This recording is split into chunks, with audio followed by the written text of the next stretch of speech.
Graham, Mrs. B. Graham. I couldn't wait to hear what happened to Edward. So I got up early this morning so I could read chapter 10 and 11 to you. Here we go, chapter 10. Lolly was a lumpy woman who spoke too loudly and who wore too much lipstick.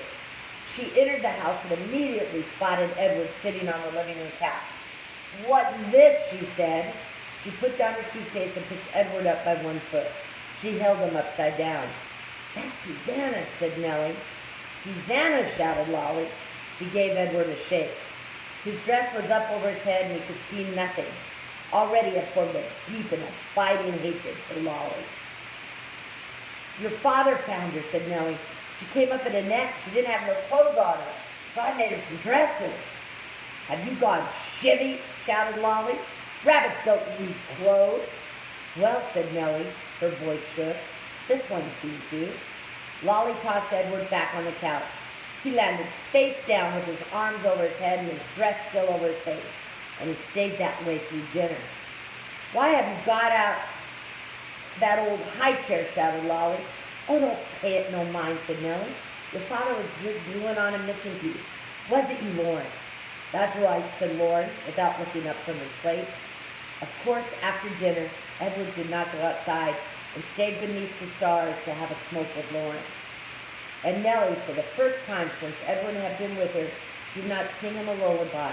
In fact, Edward was ignored and forgotten about until the next morning, when Lolly picked him up again and pulled his dress down away from his face and stared him in the eye. "Got the old folks bewitched, don't you?" said Lolly. "I heard the talk in town, that they've been treating you like a rabbit child." Edward stared back at Lolly. Her lipstick was a bright and bloody red. He felt a cold breeze blow through the room. "Was the door open somewhere?" "Oh, you don't fool me," she said. She gave him a shake. "We'll be taking a trip together, you and me." Holding Edward by the ears, Lolly marched into the kitchen and shoved him face down in the garbage can. "Ma!" Lolly shouted. "I'm taking the truck. I'm going to head on out and do some errands." "Oh," came Nellie's tremulous voice. "That's wonderful, dear. Goodbye, then." "Goodbye," thought Edward, as Lolly hauled the garbage can out to the truck. "Goodbye," Nellie called again, louder this time. Edward felt a sharp pain somewhere deep inside his tribal chest. For the first time, his heart called out to him. It said two words: "Nellie, Lawrence." What do you think's going to happen to Edward? Let's go to chapter 11.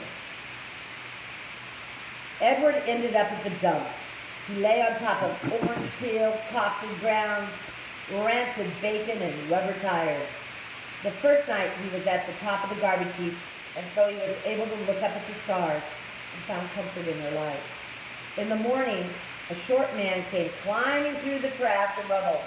He stopped when he was standing on top of the highest pile, put his hands under his armpits, flapped his elbows. The man crowed loudly. He shouted, "Who am I? I'm Ernest! Ernest, who is the king of the world. How can I be king of the world? Because I'm king of garbages. And garbages is what the world is made of. Ha, ha, ha. Therefore I am Ernest, Ernest, who is king of the world." He crowed again.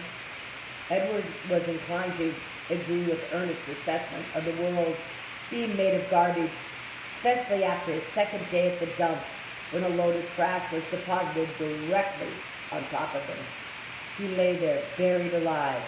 He could not see the sky. He could not see the stars. He could see nothing. What kept Edward going? What gave him hope? Was thinking of how he would find Lolly and exact his revenge. He would pick her up by the ears. He would bury her under a mountain of trash. But after almost 40 days and nights had passed, the weight and the smell of the garbage above and below clouded Edward's thoughts, and soon he gave up thinking about revenge and gave in to despair. It was worse, much worse than being buried at sea. It was worse because Edward was a different rabbit now. He couldn't say how he was different. How sweet that he was. He remembered again Pellegrina's story about the princess who had loved nobody. The witch turned her into a warthog because she loved nobody. I understood that now. He heard Pellegrina say, "You disappoint me." "Why?" he asked her. "Why do I disappoint you?" But he knew the answer to that question too.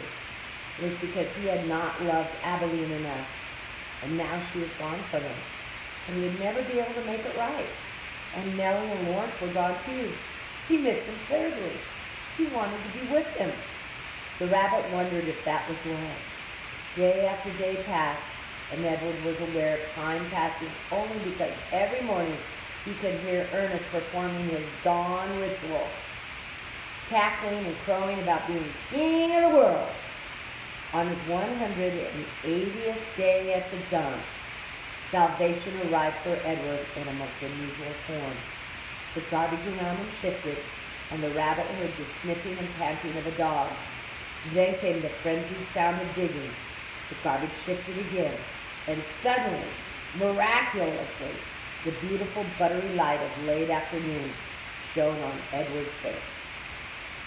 Tune in tomorrow to see who finds Edward. Have a great day.